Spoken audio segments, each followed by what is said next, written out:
Hi everybody and welcome back to the shit show. Oh, I'm sorry. I mean Marvel Avengers Alliance. PvP Season 23 first look. Can you believe it? I was hoping down in the cockles of the belly of the stomach of my gut that they weren't going to pull this shit today. And they did. And they did it at like, what, 10 o'clock at night? I no longer have any understanding of this company that produces Marvel Avengers Alliance at all. I just don't get it.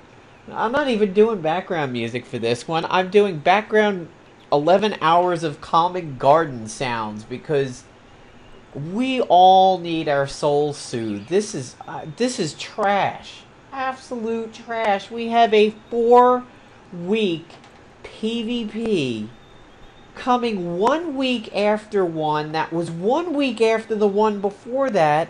A broken suit.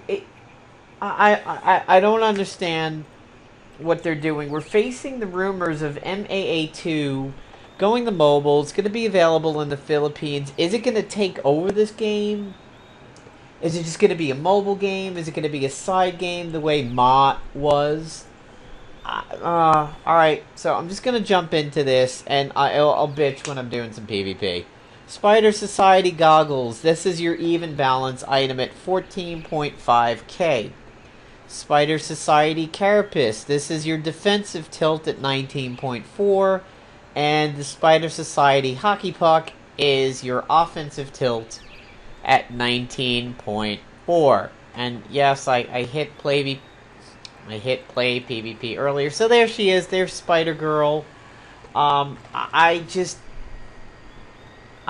I know this. I went through this before, stupid game. I cannot believe they did this. This is absolutely amazing that we're doing this. And look, 26 days. What does 26 days mean?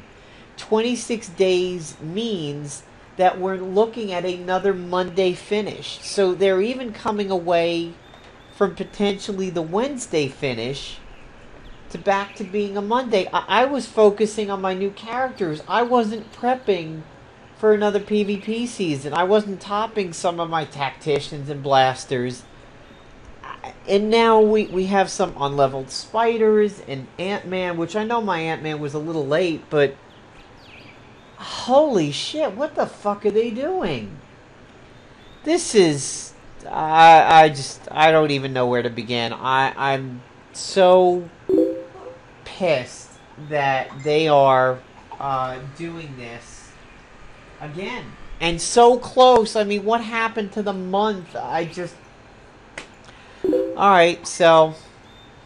that's JC messaging me. He's upset as I am. So here's the lockbox character. It is Hyperion. Often believed that this was Marvel's answer to Superman back in the day with a gigantic crotch belt. He's flying. He has righteous. Beneficial status effects cannot be removed by enemy attacks or harmful status effects. This is similar to an ISO that Thunder gets. And this is also what the Soak can do for your team. He applies Rising Up when he is attacked. So, another good candidate for a potential Phoenix Forced tank. Fist of Fusion gives him a scrapper bonus. It puts out pressure points. It has no cooldown. It does 2 hits. Atomic Vision puts out melt armor and gives him a blaster bonus. Has a 1-round cooldown, so it's up every turn. Solar Strike sets him up to be a tactician and gives him Fatal Blow. 3-round cooldown. So obviously they guaranteed that you're not going to be spamming extra turns. And Hubbled, which is very, very interesting on this, I guess, reference to the Hubble telescope in some way. All enemies get a catastrophic hit with deadly crits, but a very low crit chance out of the gate. And it's a Paragon Exploiter, and everybody is hubbled, and it gives him infiltrator bonuses. So, he has a 3-bar health, poor stamina, very good attack, very good defense, poor accuracy, poor evasion. So if we apply the PKB method of ISOing, you'll go health, attack, accuracy, and you will pick defense over evasion.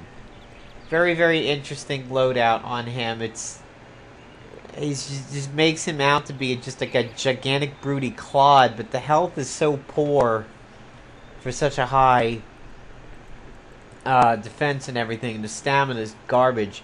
Meanwhile, over here, Spider-Girl with an almost infiltrator-ish setup. She is a bruiser like Hyperion. She has very high stamina but very poor health, medium attack, very high accuracy, very high evasion. So she's kind of built like an infiltrator.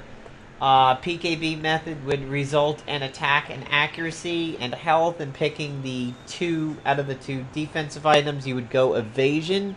She builds her own evasion and defense, though, by heightened awareness. When she's attacked, she increases her defense and evasion. So again, a potentially nice forced tank from Phoenix. Also maybe with a Emerald Prism. However, her health is trash, so this could be risky to set her up that way. But much like Black Suit Spider-Man, she has Black Suit. She exploits webs, dealing extra damage against web targets. She has Web Them Up, which does webbed, and she gets wind up with Web Crazy, or she just does webbed and webbed up. Most attacks are intercepted by Spider-Girl. So, with the infiltration theme that I mentioned, that's sort of like what Medusa does. So we have another tanky-ish sort of infiltrator. But if we look, Medusa has the ability to get everybody. This just hits one enemy. There goes gravity. Ups, there goes gravity. Mom spaghetti. Exploit webbing. One enemy does incapacitation. She gains breakthrough. It's a 2-hit item. Somewhat decent chance to crit. Guess who's back? Yeah, so there's actually 2 Slim Shady references here. Exploit webbing and stealthy. 3 hits. 1 enemy gains combo setup, wide open and flanked. Very, very interesting ability over there. And then snap back to reality, which exploits everything the previous one does, except for the incap. So this one is 1 enemy, 4 hits, exploits webbing, exploits combos, and it exploits stuns. So very interesting toolkit for her, and potentially a little less frail than some of the other spiders that we've had. So let's look at the rewards, and then I will jump into some early matches over here. Wrong thing again. My apologies. So the rewards are, of course, the 100k silver, the 10 gold. Yeah, I'm just misclicking all over here tonight. So we have, at Diamond, we have a really very, very good fist weapon that does Ethereal Strike and Knockout Punch. You gain breakthrough, you gain wind up, and it's a 1-round cooldown. However, you could certainly get some wombo combos out of Snicker Snack by do Snicker Snack in round 1, and if you haven't put out combo setup in round 2, put it out from something else on your agent, and then immediately exploit it with the Carafist. Very high PvP bonus, breakthrough and wind up. That's basically like Hogan. So this is kind of Hogan wrapped in a fist. Stuns targets that have combo setup. This is going to be incredibly bad for people who hate the Quick Lord groups, because this is going to probably go extremely well with Quicksilver. But I don't know if this is a guaranteed stun or a stun chance. The verbiage seems to imply it's a guaranteed stun. That's ruthless. So again, no suit. This time we have a bruiser-related award item that could almost rival the Scrapper one. Praetorian Guard, immune to cornered. Drains health and stamina from attackers when attacked by non-psychic melee attacks. So this could seriously cement a Hugins Eye T-Volt Glove tank. I mean, you're gonna drain off of the T-bolt, and then you're gonna drain off of the item. This doesn't say it has a cooldown, so I mean, this is. Look at this thing. I mean, look at what's gonna do. Imagine what the Staff of Asclepios is gonna turn this into. You're also with Scrotum immune to neutralized and gains Estushin when attacked, increasing the attack and defense. So if you are a permanent tank, this is like an Emerald Prism along with a T-bolt glove.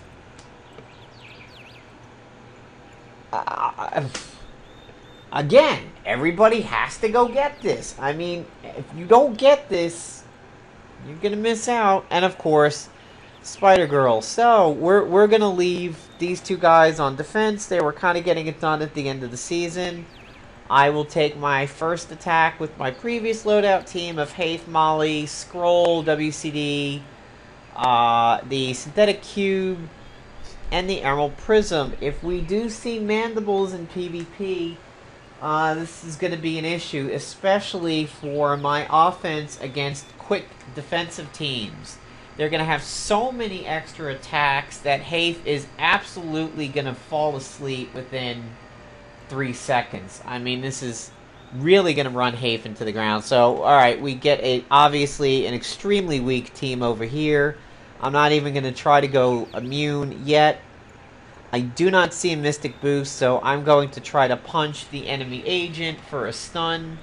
He has the Taskmaster gun. We're doing... Oh, yeah, now I'm kind of regretting not going immune, but no big deal. So we will scroll them out. We will exhaust them. Maybe I'll get an extra turn off the Hawkeye. This will, of course, do considerable damage to such a weak team. Pretty solid hit from that. So I'm definitely going to be going immune now on HAIF's next turn, just to protect a little bit. Because we don't know what this Hawkeye is going to do, but we do know he's going to give me an extra turn immediately. Combo Breaker jumps in there, so I will just go ahead and do this, because I still have another chance to Prism Molly.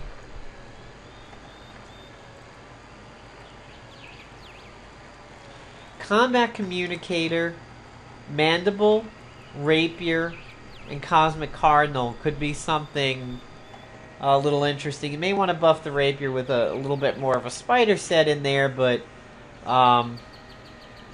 this is going to be a very, very interesting season, and it's a long one. I don't get what they're doing. They just literally we just shat out a PvP where we're going to try to fiber cleanse our system over here for a little while, and we're just right back in it. It's not even a quick season, it's a long one.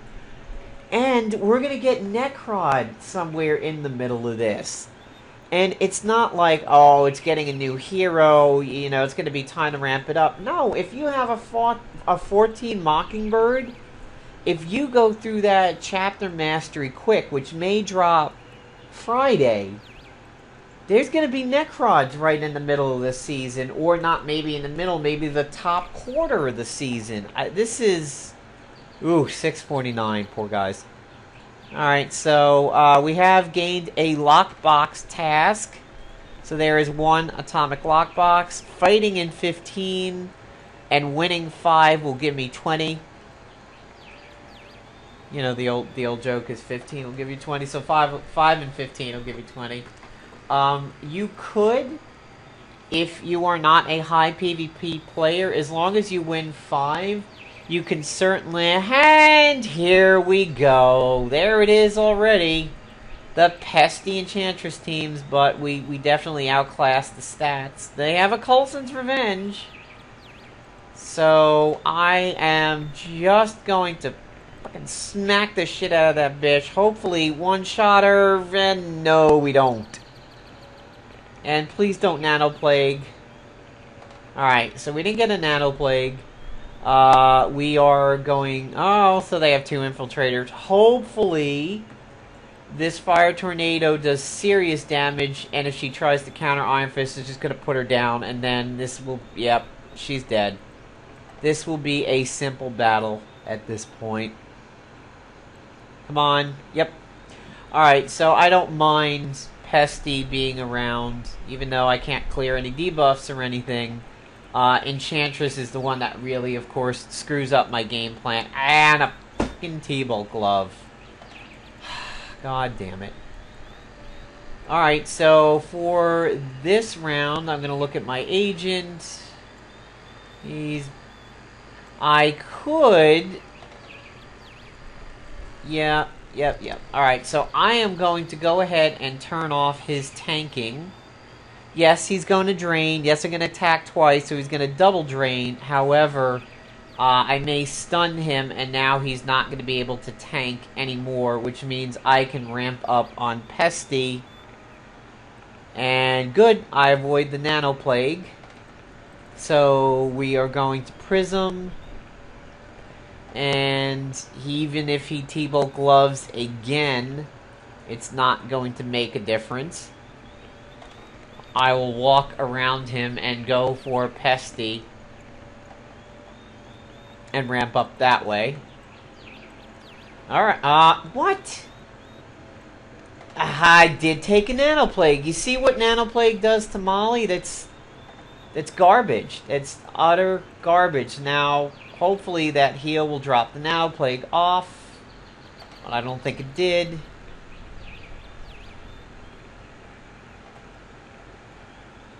Yes, it did. Okay. Alright, so we'll go ahead and scroll again to prevent against the dodging. And so this could be interesting. I could either exhaust or I could buff. I'm going to go ahead and do this, and hopefully she's ready for the tantrum. That Nano Plague really screws it up, and I'm... Seriously? The Manvatara? Seriously? Ah, God, that's so annoying.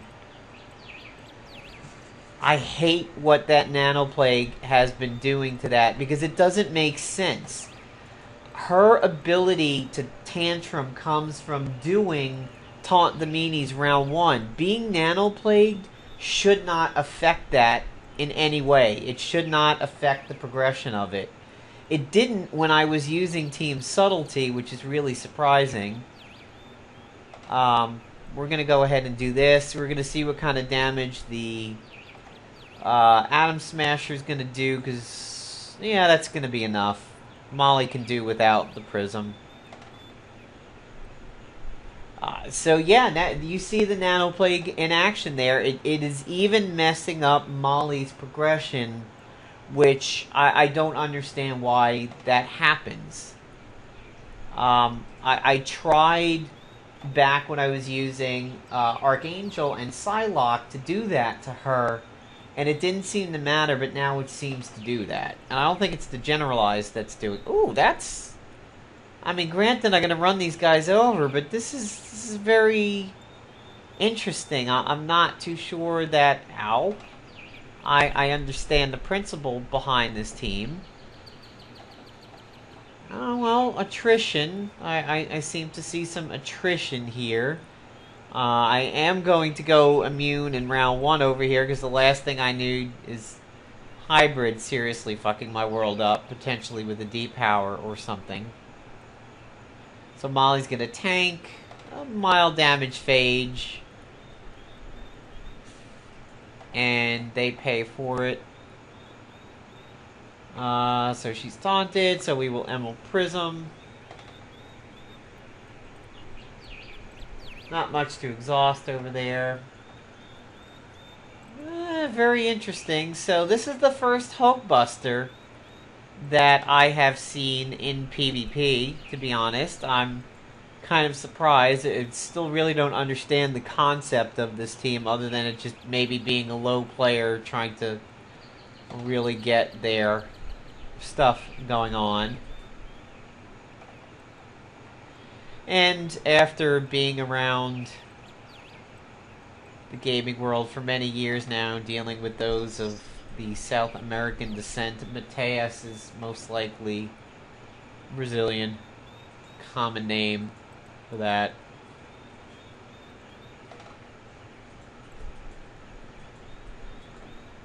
What you doing, Arthas? I hear you moving around over there. What are you doing?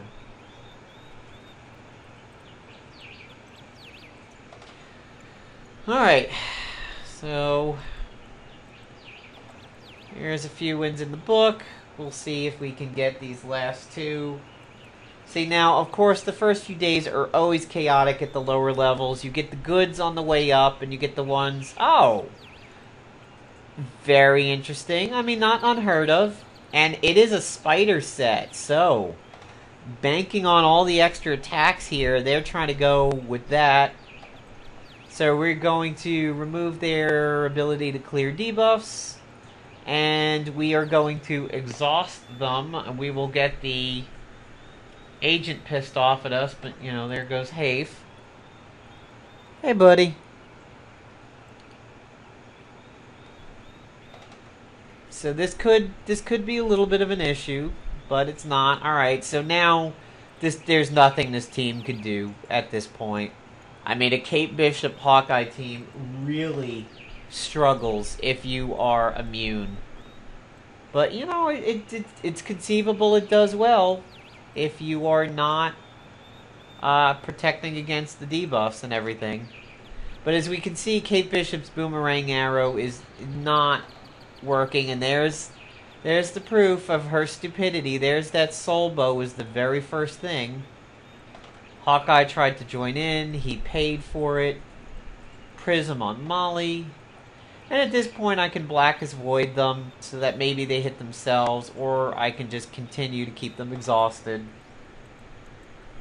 Which, you know, doesn't really work on a spider set because they tend to go off of free actions, but, you know, that happens, so why not?